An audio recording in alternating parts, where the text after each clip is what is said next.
السلام عليكم ورحمة الله تعالى وبركاته. إن شاء الله تكونوا كاع بخير، ولا فيديو تاع اليوم تلقاكم بألف صحة وعافية يا رب.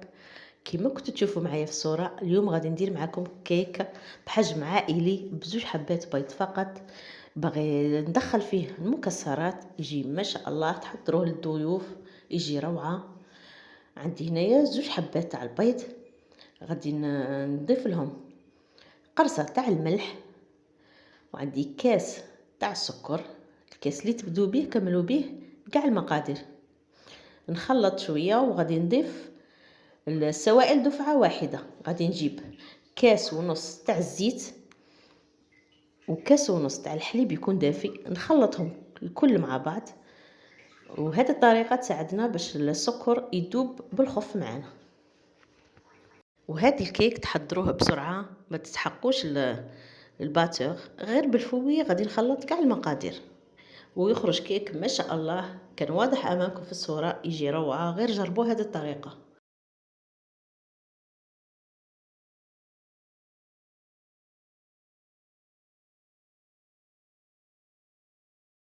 وبعد ما خلطت المقادير وتجانسوا مع بعض، غادي نضيف لهم كيس تاع لافاني وحوالي ملعقه صغيره معمره تاع مبشور الليمون، لو زيز دو سيترون. يمد واحد المذاق ما شاء الله، غير جربوه. ونزيدوا الفرينه، غادي نغربلها. غادي نجيب الصفايه تاعي ونغربل الفرينه. غادي نضيف الكاس الاول مع زوج اكياس تاع خميره الحلويات وزن 10 غرام. نغربل المكونات ونخلط مليح.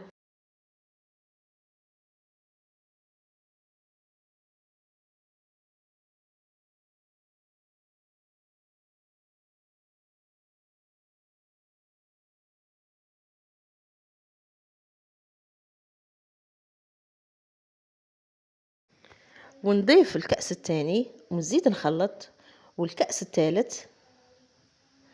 هاد الكيكه بمقاديرها مضبوطه وتجي خفيفه، غير جربوها.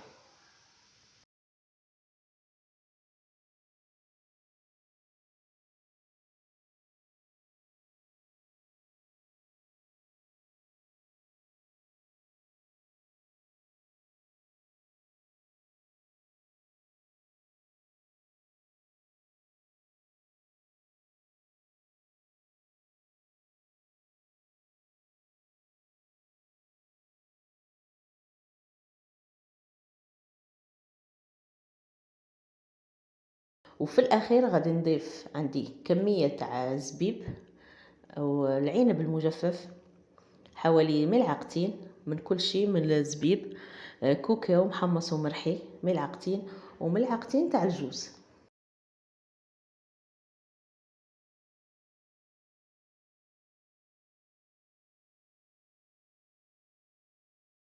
ونخلط كاع المكونات.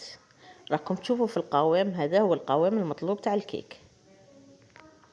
والجوز كما راكم تشوفوا قسمته الى قطع صغيره غير بيديا، ما يحتاج الى باش ترحوه، ولا غير بيديكم فتوه شويه باش ما يجيكمش مرصويات كبار في الكيك. ونجيب المول تاعنا تاع الكيك اللي فرشت له البابي كويسون، ونفرغ الخليط ونفوت عليه بالسكين كيما موالفه ندير معكم الكيكات، وندخله الفرن يطيب على نار تكون متوسطه. يطيب لي حوالي نصف ساعه ونشوف.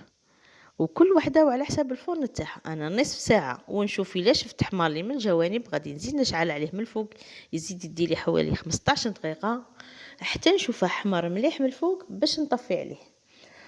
وفي الاجمال غادي يديلكم حوالي 45 حتى 50 دقيقه ويكون الكيك تاعكم واجد.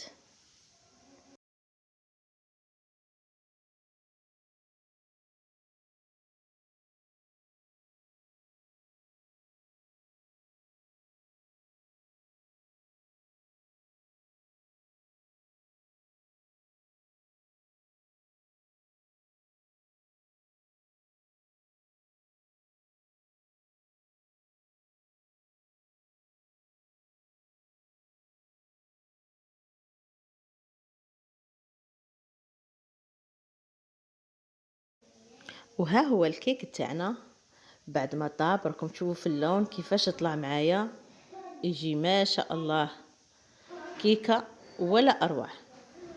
غادي نديمو ليه ونزينه. هنا عندي غاناش تاع الشوكولا، خدمته بزوج مغارف كبار تاع الكاكاو يكون بني، مع زوج مغارف كبار تاع السكر، زوج مغارف كبار تاع الشوكولا خاصه بالشوكولا اللي يديروها الاطفال بالحليب، وزوج مغارف كبار تاع لا كريم شونتيي. هاد لا كريم شونتيي ترجع لنا الشوكولا تاعنا ثقيله، القوام تاعها ثقيل وتجي بنينه. مع كاس كبير تاع الحليب، ونديروا كاع المكونات فوق النار مع التحريك المستمر حوالي دقيقتين. كي تشوفوا الخليط تقال نطفي عليه،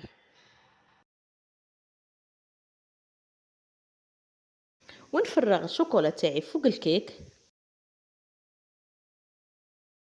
راكم تشوفوا في لابغيونس يجي لامع هذا الكلاصاج، غير جربوه.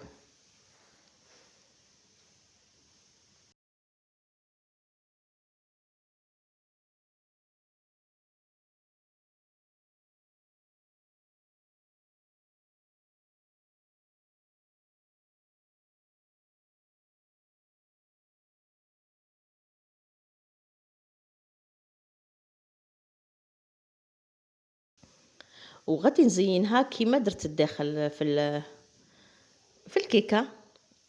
درت الجوز ودرت الكاكاو، غادي نزينها بالجوز والكاكاو من الفوق. والتزيين كيما دائما نقول لكم يبقى اختياري، المهم الوصفه.